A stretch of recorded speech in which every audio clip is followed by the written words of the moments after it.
many legendary and incredible stories in the histories of Middle-earth, and these are often tied to the incredible, diverse and intriguing legendary weapons that feature in conjunction with great individuals and their incredible feats. These incredible tools often acquire their own names and form part of the events that surround some of the most important events in Middle-earth's long history. Greetings all, I am your guide, the Archivist. Today I'm going to cover 8 legendary weapons of Middle-earth, their stories and how they helped shape the course of history.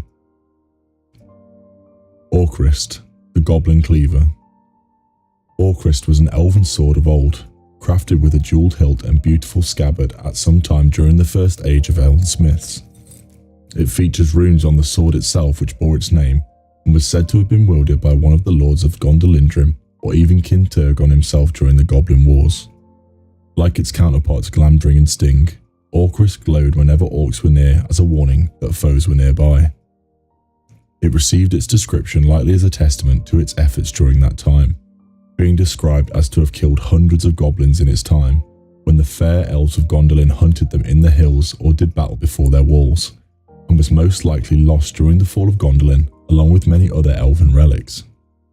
It was rediscovered during the Third Age alongside Glamdring during the march of Erebor of Thorin, Bilbo and company inside the Troll's Cave. Gandalf immediately recognised the fine quality of the blades, and later Elrond confirmed its origin from Gondolin. It would play a role in the remainder of The Hobbit before its finding its resting place with Thorin after his death, forever warning of enemies in the dark. The Palantir, the Seeing Stones. Whilst not direct weapons themselves, the Palantir played a vital role in many of the events from the Second Age onwards after their creation. They were originally created in Eldamar by the Noldor before being gifted to the Númenóreans, finding their way to Middle-earth after its downfall, and then influencing events quite dramatically, especially during the events of The Lord of the Rings. The Palantir were seeing stones and were created to be used in conjunction with the others to communicate across vast distances, giving an advantage in regards to information about enemies and events across the world. The Palantir required a strong will of mind to use, and 4 were lost before the events of The Lord of the Rings. Saruman's use of the Palantir of Orthanc was one of the primary reasons for his fall to darkness, being influenced by Sauron, also in possession of one of the remaining Palantiri. Denethor also had one of the Palantir in Minas Tirith, and was also swayed by Sauron over time, making him believe that there was no hope for victory for the men of the West. These influencing factors led to a great dread falling over Denethor, explaining his nihilism in the face of the armies of Mordor. The Black Arrow. Bard the Bowman and the Black Arrow. The Black Arrow was part of a legendary moment during the attack of Smaug on the settlement of Lake Town during the offense of the Hobbit. There is little knowledge of the history of the Black Arrow, but according to the Hobbit, it was forged by Thror, who was the king under the mountain prior to Erebor's fall to Smaug, and supposedly had some magical properties to it. Bard himself claimed that he was able to retrieve it every single time he used it, and this was the case for with Smaug as well. Supposedly directed by a thrush who had overheard a conversation between Bilbo and Smaug, Bard used the information to target the weak spot on Smaug's scales on the left of his chest. Bard was able to shoot the arrow with incredible haste and speed, piercing the dragon's armour and felling him, freeing the lonely mountain and surrounding areas of Dale and Lake Town as a result. During the film adaptations, the arrow is said to have been passed down from Bard's ancestors as a symbol of his heritage. Glamdring, the Foehammer. Another of the swords forged by Turgon, the elven king of Gondolin during the First Age. Glamdring, or the Foehammer, was a hand-and-a-half sword, lightly used by the king during the Nerneath and Anariad, and lost like the other sister swords Orcrist and Sting in the fall of Gondolin. Also like its sister swords, it glowed when in the presence of enemies a fierce white, and was described as having a beautiful scabbard and jewelled hilt. It wasn't rediscovered again until 6,000 years later in the Third Age, where Gandalf and the company of Thorin found the sword along with the 2 others Orcrist and Sting in the Troll Cave. Gandalf took up the sword and shortly after slew the Goblin King, and beyond that kept the sword with him as a trusted companion throughout the events of the War of the Ring, using it in many key battles such as against Durin's Bane, the Balrog of Moria, and in various campaigns against Mordor's armies. Grond, the Great Battering Ram. Grond was a great battering ram forged during the final years of the Third Age, with the very specific and deadly purpose of smashing the gates of Minas Tirith, one of the final strongholds of the Men of the West. It's described as being shaped like the wolf head of Carcothroth, Wolf of Angband, but shares its namesake with the Warhammer of Morgoth, likely Sauron paying tribute to his former master. Grond was an absolutely enormous battering ram, 60 feet high and 150 feet long, thick like an enormous tree, and was described as being one of the largest battering rams ever created. As a result, a huge team of Mordor's followers were needed to operate it, as depicted in the movie adaptations.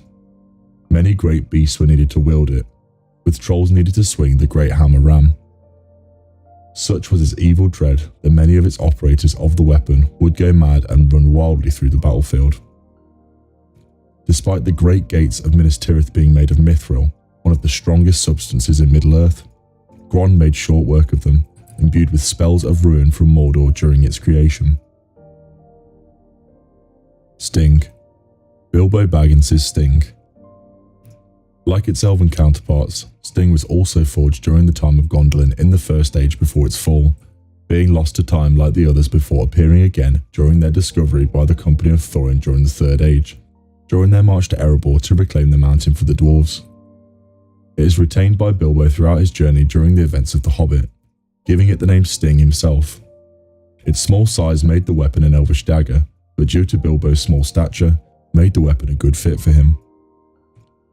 Bilbo then gives Sting to Frodo when he leaves Rivendell with the Fellowship as a gift, and the sword features heavily in many of the key moments of the journey, especially for Frodo and Sam. The ability to detect nearby orcs with the sword saved their lives on a few occasions, since they were experts at hiding and escaping. Sam used Sting to save Frodo's life when he was stung by Shelob as well, as an elven weapon was a fine tool against any daughter of Ungoliant. The Bow of Galadhrim. Legolas and the Bow of Galadhrim. The Bow of Galadhrim was a gift bestowed upon Legolas during the period of the Fellowship stayed in Lothlorien. At this time, Galadriel presented each of them with a gift for their journey ahead, and she decided that no better gift could be given to Legolas, a master archer, than a masterwork bow. It is said that, to Legolas, she gave a bow such as the Galadhrim used. The bow was longer and stouter than the bows of Mirkwood, and it was strung with a string of elf hair. The gift was accompanied with a quiver of arrows. The bow proves to be a valuable asset to the powers of good throughout the course of the War of the Ring, and Legolas used it to great effect during many of the key battles, including Helm's Deep felling many Uruk-hai easily, and Pelennor Fields, managing to take down one of the great Mumakil brought by the Haradrim during the battle. Anduril, the Flame of the West. Anduril, also known as the Flame of the West, was a legendary sword reforged from the pieces of Narsil, the sword that Isildur used to part the ring from Sauron's hand and end the Second Age of Men. Its history begins there, being used by Isildur, Aragorn's ancestor, against Sauron and ultimately defeating him during the Battle of Dagorlad. Whilst his sword was broken during the battle, he used the pieces to defeat Sauron, banishing his physical form.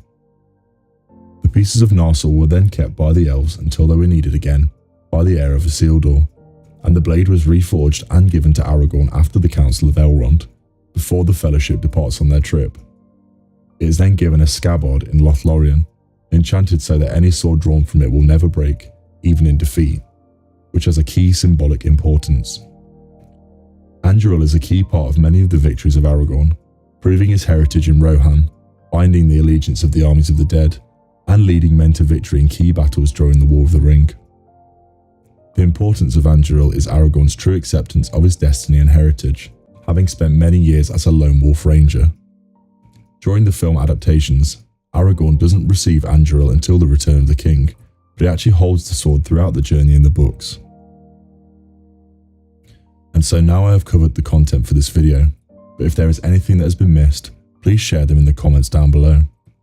If you enjoyed this content, please remember to like the subscribe and like waystones down below. Na Lue Gavanadvan, until we meet again.